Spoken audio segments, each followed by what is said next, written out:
ಮನೆಯಲ್ಲಿ ಏನಾದರೂ ಸ್ವೀಟ್ ತಿನ್ನಬೇಕು ಅಂತ ಅನಿಸಿದ್ರೆ ಆರಾಮ್ಸೆ ನೀವು ಮಾಡ್ಬೋದು. ಈವನ್ ಬಿಗಿನರ್ಸ್ ಇದ್ದರೂ ಕೂಡ ಈಸಿಯಾಗಿ ಮಾಡೋ ಅಂಥ ರೆಸಿಪಿ. ಕಾಯಿ ಒಬ್ಬಟ್ಟು ಅಂದರೆ ಯಾರಿಗೆ ತಾನೇ ಇಷ್ಟ ಇರೋದಿಲ್ಲ. ಅದನ್ನು ಮನೇಲಿ ಮಾಡೋದಕ್ಕೆ ಹೋದರೆ ಯಾಕೋ ಅದು ಕರೆಕ್ಟಾಗಿ ಬರ್ತಾ ಇಲ್ಲ ಅಂತ ಅಂದ್ಬಿಟ್ಟು ಯೋಚನೆ ಮಾಡ್ತಾಯಿದ್ದೀರ. ಹಾಗಿದ್ರೆ ಈ ಒಂದು ವಿಡಿಯೋನ ಸೇವ್ ಮಾಡ್ಕೊಳ್ಳಿ, ಮಿಸ್ ಮಾಡಬೇಡಿ. ತುಂಬ ಈಸಿ ಮೆಥಡಲ್ಲಿ ಈವನ್ ಬಿಗಿನರ್ಸ್ ಇದ್ದರೂ ಕೂಡ ಹೇಗೆ ಕಾಯಿ ಒಬ್ಬಟ್ಟನ್ನು ಮಾಡ್ಬೋದು ಅಂತ ಈ ವಿಡಿಯೋದಲ್ಲಿ ತೋರಿಸ್ಕೊಟ್ಟಿದ್ದೀನಿ. ಬನ್ನಿ ಹೇಗೆ ಮಾಡೋದು ನೋಡೋಣ. ಇಲ್ಲೊಂದು ಮಿಕ್ಸಿಂಗ್ ಬೌಲನ್ನು ತೊಗೊಂಡಿದ್ದೀನಿ. ಅದರಲ್ಲಿ ಯಾವುದಾದ್ರೂ ಆಯಿತು ಒಂದು ಮೆಷರ್ಮೆಂಟನ್ನು ತೊಗೊಳ್ಳಿ. ನಾನಿಲ್ಲಿ ಒಂದು ಬೌಲಷ್ಟು ನಾನು ಮೈದಾ ಹಿಟ್ಟನ್ನು ತೊಗೊಂಡಿದ್ದೀನಿ. ಅದೇ ಬೌಲ್ ಮೆಷರ್ಮೆಂಟಲ್ಲಿ ಒಂದು ಮುಕ್ಕಾಲು ಭಾಗ ಚಿರೋಟಿ ರವೆ ತೊಗೊಂಡಿದ್ದೀನಿ. ಚಿಟಿಕೆ ಉಪ್ಪು, ಚಿಟಿಕೆ ಅರಿಶಿಣ ಇಷ್ಟನ್ನು ಹಾಕ್ಕೊಂಡು ಡ್ರೈ ಮಿಕ್ಸ್ ಮಾಡಿ ಒಂದು ಸ್ವಲ್ಪನೇ ನೀರನ್ನು ಆ್ಯಡ್ ಮಾಡಿಕೊಂಡು ಸ್ವಲ್ಪ ಕೈಗೆ ಅಂಟ್ತಾ ಇರಬೇಕು. ಆ ಒಂದು ಅದಕ್ಕೆ ನೀವು ಇದನ್ನು ಕಲಿಸ್ಬೇಕಾಗತ್ತೆ. ತೋರಿಸ್ತಾ ಹೋಗ್ತೀನಿ, ವಿಡಿಯೋನ ಯಾರು ಕೂಡ ಸ್ಕಿಪ್ ಮಾಡಬೇಡಿ. ನೋಡಿ, ಹೀಗೆ ಸ್ವಲ್ಪನೇ ಒಂದೇ ಸಲ ಜಾಸ್ತಿ ನೀರನ್ನು ಹಾಕ್ಕೊಳ್ಳೋದು ಬೇಡ. ಸ್ವಲ್ಪನೇ ನೀರನ್ನು ಆ್ಯಡ್ ಮಾಡಿಕೊಂಡು ಕೈಗೆ ಸ್ವಲ್ಪ ಅಂಟಬೇಕು ನಮಗೆ. ಅದು ಹಿಟ್ಟು ಅಂಟೋದ್ರಿಂದ ನಾವಿಲ್ಲಿ ರವೆ ಹಾಕಿರೋದ್ರಿಂದ ಅದು ಚೆನ್ನಾಗಿ ಬ್ಲೆಂಡ್ ಆಗುತ್ತೆ, ಚೆನ್ನಾಗಿ ಹೊಂದ್ಕೊಳ್ಳುತ್ತೆ. ಮೈದಾ ಹಿಟ್ಟು ರವೆ ಎಲ್ಲ ಚೆನ್ನಾಗಿ ಹೊಂದ್ಕೊಂಡು ಹದವಾಗಿ ಬರುತ್ತೆ. ನೋಡಿ, ಈ ರೀತಿಯಾಗಿ ಕೈಗೆ ನೋಡಿ ಸ್ವಲ್ಪ ಅಂಟ್ತಾ ಇದೆ. ಇನ್ನು ಸ್ವಲ್ಪ ನೀರನ್ನು ಹಾಕೋತಾ ಇದ್ದೀನಿ. ನೋಡಿ, ಈ ರೀತಿಯಾಗಿ ಈ ಒಂದು ಹದದಲ್ಲಿ ನಾವು ಕಲಿಸ್ಕೊಬೇಕಾಗತ್ತೆ. ಇದಕ್ಕೆ ಸ್ವಲ್ಪ ಮೇಲೆ ಎಣ್ಣೆನ ಹಾಕಿಬಿಟ್ಟು ನಾವು ಮುಚ್ಚಿಟ್ಬೋಣ. ಇದು ಕಡಿಮೆ ಅಂದರೆ 1 ಅವರ್ ಆದರೂ ಇದು ಚೆನ್ನಾಗಿ ನೆನ್ಕೊಬೇಕಾಗತ್ತೆ. ಆವಾಗ ತುಂಬ ಚೆನ್ನಾಗಿ ಬರುತ್ತೆ. ಒಬ್ಬಟ್ಟು ಎಲ್ಲೂ ಕೂಡ ಹಾಳಾಗೋದಿಲ್ಲ. ಮೇಯ್ನಾಗಿ ಇದೊಂದನ್ನು ಫಾಲೋ ಮಾಡಿ. ಇವಾಗ ನಮಗೆ ಇಲ್ಲಿ ಕನಕ ರೆಡಿ ಆಗಿದೆ. ಈಗ ಹೂರಣಕ್ಕೆ ಏನೆಲ್ಲ ಬೇಕು ನೋಡ್ಕೊಳ್ಳೋಣ. ನಾನಿಲ್ಲಿ ಸುಮಾರು ದಪ್ಪ ಇರೋ ಅಂಥದ್ದು 1.5 ಕಾಯನ್ನು ತೊಗೊಂಡಿದ್ದೀನಿ. ಅಂದರೆ 3.5 ಓಳು ಬರುತ್ತೆ. ಓಳು ಅಂತಂದರೆ 3.5 ಬರುತ್ತೆ. ಸೊ ನಾನು ಲೆಕ್ಕ ಮಾಡಿದ್ರೆ ಬೌಲ್ ಹಾಳ್ತೇನಲ್ಲಿ ನನಗಿದು 3 ಬೌಲಷ್ಟು ಬರುತ್ತೆ. ಅದೇ ಬೌಲ್ ಮೆಷರ್ಮೆಂಟಲ್ಲಿ 2 ಬೌಲಷ್ಟು ಬೆಲ್ಲ ಹಾಕೋತಾ ಇದ್ದೀನಿ. ಮತ್ತು 2 ಸ್ಪೂನಷ್ಟು ಚಿರೋಟಿ ರವೆ, 1 ಸ್ಪೂನಷ್ಟು ಗಸಗಸೆ. ನಾನಿಲ್ಲಿ ಕಾಯಿನ ರುಬ್ಕೊಂಡಿದ್ದೀನಿ, ನೀರು ಹಾಕಿಲ್ಲ, ಹಾಗೆ ಡ್ರೈ ಆಗಿ ರುಬ್ಕೊಂಡಿದ್ದೀನಿ. ಅದ್ರ ಜೊತೆ 4 ಏಲಕ್ಕಿಯನ್ನು ಕೂಡ ಹಾಕಿ ನಾನು ರುಬ್ಕೊಂಡಿದ್ದೀನಿ. ಇದನ್ನು ಮತ್ತೆ ರುಬ್ಬೋ ಅವಶ್ಯಕತೆ ಇರೋದಿಲ್ಲ, ಒಂದ್ಸಲ ಈ ರೀತಿ ಮಾಡ್ಕೊಂಡ್ಬಿಟ್ರೆ. ಮತ್ತು ನಾನಿಲ್ಲಿ ಬೆಲ್ಲ ಮುಳುಗೋವಷ್ಟು ಮಾತ್ರ 3 ರಿಂದ 4 ಸ್ಪೂನ್ ಮಾತ್ರ ನೀರನ್ನು ಹಾಕಿ ನಾನಿಲ್ಲಿ ಬಿಸಿ ಮಾಡೋದಕ್ಕೆ ಇಟ್ಕೋತಾ ಇದ್ದೀನಿ. ಇಲ್ಲಿ ಬೆಲ್ಲ ಕರಗಬೇಕು. ನಾವು ನೀರನ್ನು ಜಾಸ್ತಿ ಹಾಕ್ಕೊಂಡ್ಬಿಟ್ರೆ ಹದ ಬರೋದು ನೋಡಿ, ಇದು ಪಾಕ ಥರ ಹಾಕಬೇಕು. ಸ್ವಲ್ಪ ಹದ ಬರೋದು ಲೇಟ್ ಆಗಿಬಿಡುತ್ತೆ.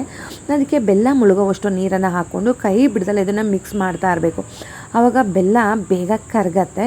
ಇವಾಗ ಬೆಲ್ಲ ಎಲ್ಲ ಕರಗಿದ ಮೇಲೆ ನಮಗಿಲ್ಲಿ ಒಂದೆಳೆ ಪಾಕ ಥರ ಬರುತ್ತೆ. ಅಷ್ಟು ಬಂದರೆ ಸಾಕು. ಅದು ನೋಡಿ, ಈ ಥರ ಬಬ್ಬಲ್ಸ್ ಬರೋಕ್ಕೆ ಶುರುವಾಗಿದೆ ಅಂದರೆ ಅದ ಕರೆಕ್ಟಾಗಿದೆ ಅಂತ.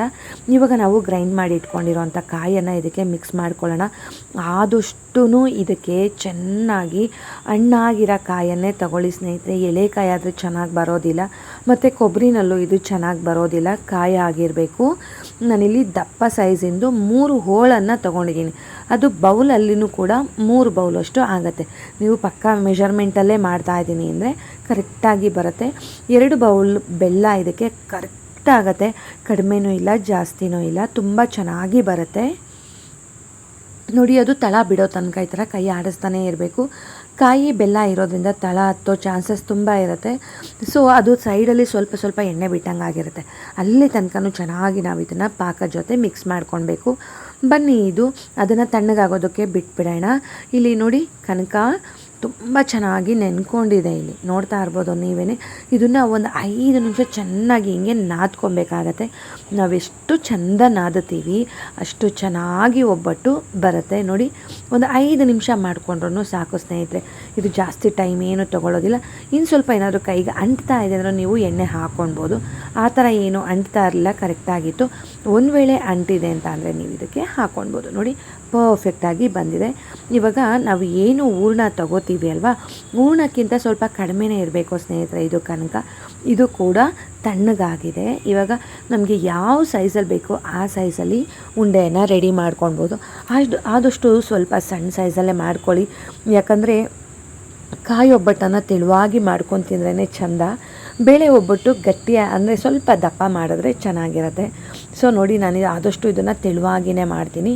ನನಗೆ ಇಲ್ಲಿ ನಾನು ಹೇಳ್ದಾಗೆ 3 ಬೌಲ್ ಕಾಯಿ ತೊಗೊಂಡಿದ್ದಕ್ಕೆ ನನಗೆ ಸುಮಾರು ಒಂದು 18ರಿಂದ 20 ಒಬ್ಬಟ್ಟು ರೆಡಿ ಆಗುತ್ತೆ ಸ್ನೇಹಿತರೆ. ಒಂದು ಮೆಷರ್ಮೆಂಟು ಇಷ್ಟು ಹಾಕಿದ್ರೆ ಇಷ್ಟ ಆಗುತ್ತೆ ಅಂತೀವಲ್ವ, ಆ ರೀತಿಯಾಗಿ ಇದಕ್ಕೂ ಸಣ್ಣದಾಗಿನೂ ಕೂಡ ನೀವು ಇಲ್ಲಿ ಉಂಡೆಗಳನ್ನು ಮಾಡ್ಕೊಳ್ಬೋದು. ಬಟ್ ನಾನು ಇಷ್ಟು ಸಾಕು ಅಂತ ಹೇಳಿ ಈ ಅಳತೆನಲ್ಲಿ ಮಾಡ್ಕೊಂಡಿದ್ದೀನಿ. ಇವಾಗ ನಾವು ಉಂಡೆಗಿಂತ ಕಡಿಮೆ ನಾವು ಕನಕನ ತಗೊಂಡು ಈ ರೀತಿಯಾಗಿ ಫಿಲ್ ಮಾಡಿ ನೀವು ಕೈಯಿಂದ ಬೇಕಾದರೂ ಸ್ಪ್ರೆಡ್ ಮಾಡ್ಬೋದು, ಇಲ್ಲ ಲಟ್ಟಣಿಗೆನಲ್ಲಿ ಈಸಿಯಾಗಿ ಮಾಡಿಬಿಡ್ಬೋದು ಸ್ನೇಹಿತರೆ. ನಾನಿಲ್ಲಿ ಲಟ್ಟಣಿಗೆನಲ್ಲಿ ಮಾಡ್ತೀನಿ, ಈವನ್ನಾಗಿ ಬರುತ್ತೆ ಮತ್ತು ನೀವು ಎಷ್ಟು ತೆಳುವಾಗಿ ಮಾಡಿದ್ರೂ ಕೂಡ ಅಷ್ಟು ತೆಳುವಾಗಿ ಬರುತ್ತೆ. ನೋಡಿ ನೀವಿಲ್ಲಿ ನೋಡ್ತಾ ಇದ್ದೀರಾ ಎಷ್ಟು ಚೆನ್ನಾಗಿ ಬರ್ತಾ ಇದೆ ಅಂತ. ಈವನ್ನಾಗಿ ಬರ್ತಾ ಇದೆ, ಕನಕ ಒಂದು ಕಡೆ ಹೂರಣ ಒಂದು ಕಡೆ ಆ ಥರ ಎಲ್ಲೂ ಆಗ್ತಾಯಿಲ್ಲ. ನಾನು ಹೇಳ್ದಾಗೆ ವಿಡಿಯೋನ ಸ್ಕಿಪ್ ಮಾಡಿದಾಗೆ ಪೂರ್ತಿಯಾಗಿ ನೋಡಿ, ಆರಾಮ್ಸೆ ಮಾಡ್ಬೋದು. ಈವನ್ ಬಿಗಿನರ್ಸ್ ಇದ್ದಾರೆ, ಯಾವತ್ತೂ ನಾನು ಟ್ರೈಯೇ ಮಾಡಿಲ್ಲ ಅಂತ ಅನ್ನೋರು ಕೂಡ ಈ ಒಂದು ಮೆಷರ್ಮೆಂಟ್ ಇಟ್ಕೊಂಡು ಟ್ರೈ ಮಾಡ್ಬೋದು. ನೋಡಿ ಇವಾಗ ತವ ಮೀಡಿಯಮ್ ಫ್ಲೇಮ್ನಲ್ಲಿ ಬಿಸಿಯಾಗಿದೆ. 1 ಸ್ಪೂನಷ್ಟು ಎಣ್ಣೆ ಹಾಕ್ಬಿಟ್ಟು ಜಸ್ಟ್ ಒಂದು 5 ಸೆಕೆಂಡ್ ಬಿಟ್ಟರೆ ಈ ರೀತಿಯಾಗಿ ಬಿಟ್ಬಿಡುತ್ತೆ. ಆದಷ್ಟು ಹೋಳಿಗೆ ಪೇಪರನ್ನೇ ಯೂಸ್ ಮಾಡಿ. ನಿಮಗೇನಾದರೂ ಅವೈಲಬಲ್ ಇದೆ ಅಂತ ಹೇಳಿದ್ರೆ ಬಾಳೆ ಎಲೆ ಕೂಡ ನೀವು ಯೂಸ್ ಮಾಡಿ ಮಾಡ್ಬೋದು.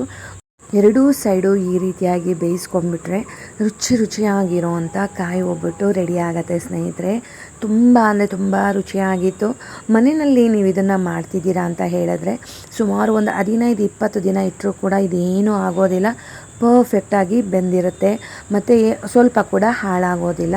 ನಿಮ್ಮೆಲ್ರಿಗೂ ಈ ರೆಸಿಪಿ ಇಷ್ಟ ಆಯ್ತಲ್ವಾ? ಹೋಗ್ಬರಲ್ಲ. ಬಾಯ್ ಸ್ನೇಹಿತರೆ, ನಮಸ್ತೆ.